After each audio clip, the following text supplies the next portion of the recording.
Partners Healthcare started about 20 years ago as a partnership between Massachusetts General Hospital and Brigham and Women's Hospital. My mission is to support the research community across these hospitals, which comprise about 15,000 individuals and about $1.4 billion in funded research around their information systems needs. We developed a strategy a year and a half ago, sort of the Partners Big Data strategy, about how we're going to provide services, platform, what we're going to do with this data to make it more accessible. We didn't call it a data lake until we started speaking with EMC about a collaboration to develop this strategy together. What's been happening in life science is the computers are getting faster. The instruments that people are using to gather this data is going through the same sort of Moore's law of getting cheaper and faster. 10 years ago, those were very simple devices. They were able to collect,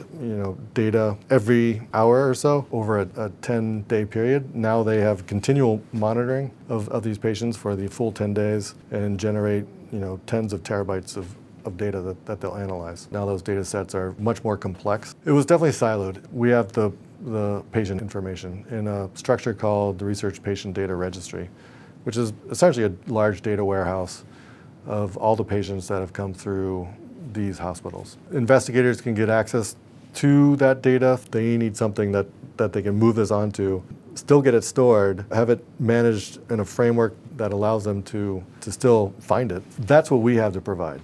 Coming back to the Partners Data Lake, it's about providing access to that information so that the investigator can come, or the consortium of investigators can come and leverage that data that's present within the data lake and add their own information to it as well.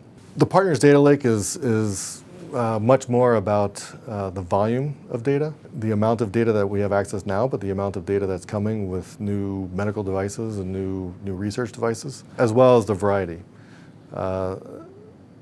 People only looked at patient data before, patient genetic data, now it's patient molecular data, functional data, image data, it just keeps coming, the different kinds of data sets. So that's what the Partners Data Lake is about. Those two, volume and variety, with security layered on top of it. We're definitely playing a role in redefining healthcare, what we call solving healthcare's toughest challenges.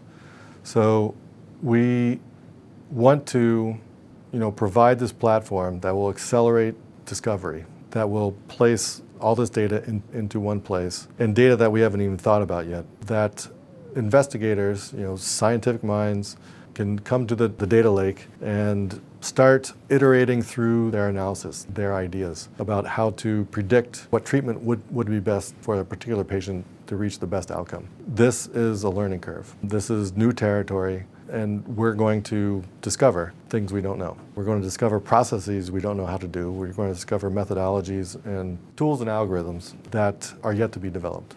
Going through that learning curve together is more about the expertise. Now, what we do have in place is somewhat going to the engineered solution. We do have a digital computing appliance. We do have Greenplum. We do have Elastic Cloud Storage. We're in the process of bringing all those together, and that will be our solution together with expertise on the EMC side and the Pivotal side to get this up and running and going. It's not about EMC from the partner's perspective.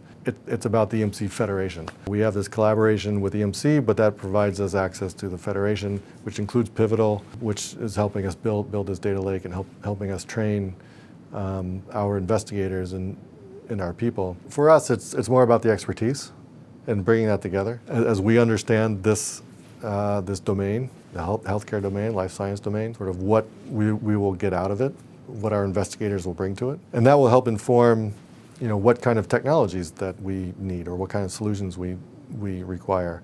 And some of those aren't things that anybody's thought about yet.